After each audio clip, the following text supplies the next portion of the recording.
guys, the excitement is already in the air. You can look behind me and see all of the vintage planes and people dressed in clothing from the 1940s. And earlier this afternoon, folks got a chance to see military vehicles just like this one from that era as it cruised through the city. Rob, the rally's been going on for a few minutes now. You can look behind me and see they have some signs in the ground. And then just take a look over here. We have about a dozen people who showed up for this. You can take a look at some of the signs. Justice for Greg, no more bull. Organizers say they didn't do this to cause any trouble, but to give folks an outlet to express their anger and their grief. And since we talked to you right before the story ran, people have been coming by, yelling, complaining about this intersection. Police say they have been fielding calls from people who are angry about it, but they say if you have issues with signs or other concerns, to contact the police or borough representative. In a turned-off car with the windows rolled up, it can be one of the most dangerous places to be, and that's whether you're parked in the shade or directly in the sun. Doctors say it's kind of like that greenhouse effect. When the sun gets in, the heat stays there, and it just gets hotter and hotter. And we were about to show you the streets, but then we had these two high school students come run out of the house. They have on sweatshirts and shorts and boots, an awesome combination here, right? A mobile meth lab doesn't have to be large. Police say the one they found in the Sheetz parking lot was the same size as this soda bottle. As you can still smell smoke in the air, and all along the side of this building, you can see the windows are open. Some of them are broken out. They're covered in soot, and you can take a look down there. There's some more damaged or burned material sticking out of the windows. And while this is all we're seeing on the outside, people who work here say there's a lot more damage inside. But in about an hour, this train will take off for a St. Patrick's Day themed train ride. And folks who come will get to hang out with a leprechaun. And if you listen, you can hear that they've started playing music behind me. And police say if you know anything about this case, to give them a call. In the meantime, the family will lean on one another to get through this. You want to trim it down or just shape it up?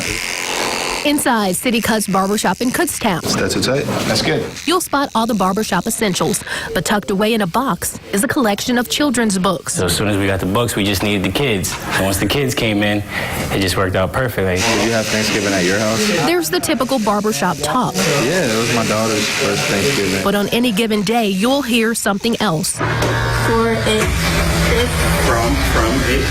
Children reading books out loud. The shop calls it Books by Kids. Just the courage for them to do it, because I don't think I would have ever did it as a kid. I don't care how much money it was on the line. You know. Shop owner John Esqueta and barber apprentice Jerry Jones started this almost a year ago as a way to help build kids' reading and public speaking confidence. Even now, for both men, speaking in public is tough. You're shy right now. Yes, I am very shy. Right now in the camera, I'm like, palms are sweating a little bit. The guys here say if a kid is brave enough to sit in this seat and read a book, it doesn't matter if they want to read one line, a paragraph, or a chapter. The idea is that they just get comfortable reading something. You might not have the confidence today, but tomorrow you have the confidence to do it. The kids who read get $3 out of the deal, but also confidence. It's a lesson not taught in most barbershops. But these guys say they hope others will pick it up and not let it fade. Well, we want to be more of a staple to the community. In Kutztown, Katiera Winfrey, 69 News.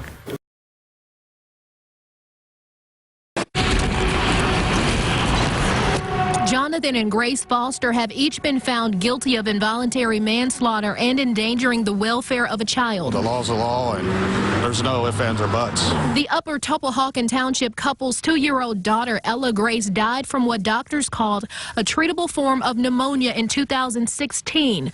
The couple cited their religious beliefs as the reason they didn't seek medical help for the child. We don't judge them by their religion or nothing. That we didn't take any of that into account. Pennsylvania law says religious beliefs are no excuse for refusing to help a sick child, and it's that law that jury foreman Casey Tharp says mattered most. That's what it came down to, actually, was we went by the letter of the law, like exactly what the law said, and that's how we all came to the actual conclusion. Testimony revealed that even after the child died in her father's arms, the parents never called 911. They instead started making funeral arrangements. When parents are derelict in their duties, we, law enforcement, prosecutors have to protect those children, and we will continue to do so. The district attorney says he hopes this conviction sends a message that his office will continue helping children who can't help themselves. The jury foreman says even though the decision is tough, he sticks by it.